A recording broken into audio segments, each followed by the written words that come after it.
আমার নয়ন জলে ধুয়ে দেব মা তোর চরণ দুখানি। দেখি মা তুই কেমন করে হবি পাশানি। নমস্কার বন্ধুরা, কেমন আছেন সবাই? পূর্বিতা ফ্যামিলি ব্লগে সবাইকে স্বাগত। আজকে আমাদের গ্রামে কালী পুজো। সকাল থেকে মেঘলা আকাশ, ঝিরঝির বৃষ্টি হচ্ছে। জানি না কতক্ষণ বৃষ্টিটা চলবে। তো যাই একবার মায়ের মন্দির থেকে ঘুরে আসি। এখন চলছে মায়ের বিগ্রহ রং করার কাজ। তা অনেক কাজ এখনো বাকি আছে। আশা করা যায় বিকেলের আগে কাজ সম্পন্ন হয়ে যাবে। মায়ের বিগ্রহ রঙের কাজ সম্পন্ন হবার পর দেখুন মায়ের বিগ্রহটা কি অপরূপ সুন্দর দেখতে লাগছে। মায়ের ডান দিকে বাঁ দিকে আছেন মায়ের সহচরেরা। একজনের নাম ডাকিনী, আর একজনের নাম যোগিনী। ঘড়ির কাঁটা বলছে রাত্রি 10টা।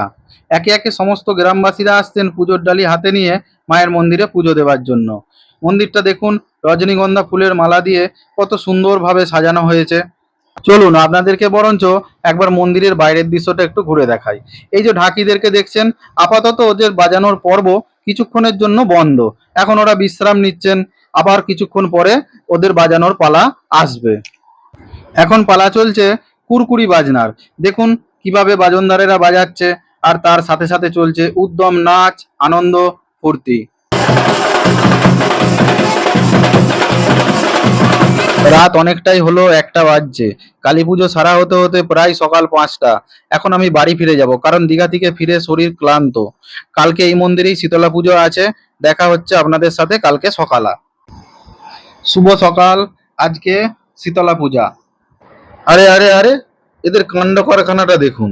এই এত বড় মাইক সেটটাকে নিয়ে সবাই মিলে টানতে টানতে নিয়ে যাচ্ছেটা কোথায়? দাঁড়ান, আমি বরঞ্চ একটু আগে গিয়ে দেখি ব্যাপারটা কি। ও, বুঝেছি বুঝেছি। গত পরশু দিনে যারা শেওড়াফুলি থেকে জল আনতে গিয়েছিল, তাদেরকে বাস রাস্তা থেকে মায়ের মন্দির পর্যন্ত স্বাগত জানিয়ে নিয়ে যাওয়ার জন্য এই এত বড় মাইক সেটটাকে নিয়ে এরা টানাটানি করছে। বাস রাস্তা থেকে মায়ের মন্দিরের দূরত্ব 1-1.5 কিলোমিটার হবে। তা ওইখান থেকে ফিরে চলে আসলাম আমি মায়ের মন্দিরে। ওরা আমার পিছনে পিছনে জলের বাঁক নিয়ে আসছেন। কালকে রাত্রিরে আপনাদেরকে মায়ের মন্দিরটা দেখিয়েছিলাম। আজকে দিনের বেলা একবার দেখে নিন রজনীগন্ধার মালাতে মন্দিরটা কত সুন্দর দেখতে লাগছে। আর এই যে হারিকাঠটা দেখছেন, এখনো মাটিতে পোঁতাই আছে, তোলেনি। তার কারণ আজকে বিকালে বলি হবে এখানে শীতলা পূজার। যাক বাবা, জল নিয়ে ফিরলো আপাতত এরা মায়ের মন্দিরে। দুটো মাইক সেটকে মুখোমুখি রেখে কিরকম চলছে উদ্যম নাচ, গান, আনন্দ, ফুর্তি দেখুন একবার। ধুর, কি যে গান হচ্ছে ছাই, বুঝতে পারছি না কিছু। শুধু বুকের মধ্যে হৃৎপিণ্ডটা ধকধক ধকধক করে কাঁপছে। আর এই যে বকুল গাছটাকে দেখছেন মায়ের মন্দিরের পাশে, আমার ছেলেবেলার সাথে এর কত স্মৃতি জড়িয়ে আছে। কত খেলেছি এই বকুল গাছের নিচে, কত উঠেছি এই বকুল গাছের ডালে। আজও গাছটা একরকমই আছে, শুধু গাছের চেহারাটাই একটু বদলে গিয়েছে। দেখতে দেখতে দুপুর 1টা বেজে গেল।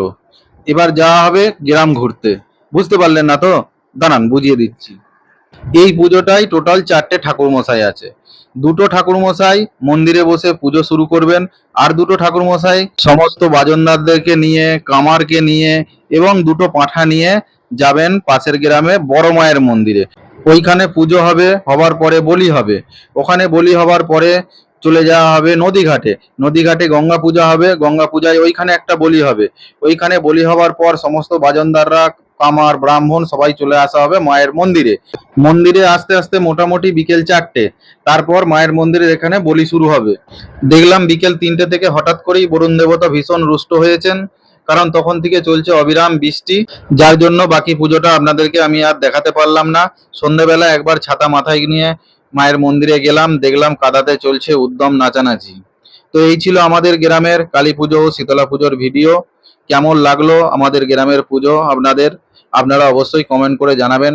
আর ভিডিওটা ভালো লাগলে লাইক ও সাবস্ক্রাইব করবেন। আপাতত ভিডিওটা এখানেই শেষ করছি। দেখা হচ্ছে আপনাদের সাথে পরের ভিডিওতে। ততক্ষণের জন্য টাটা।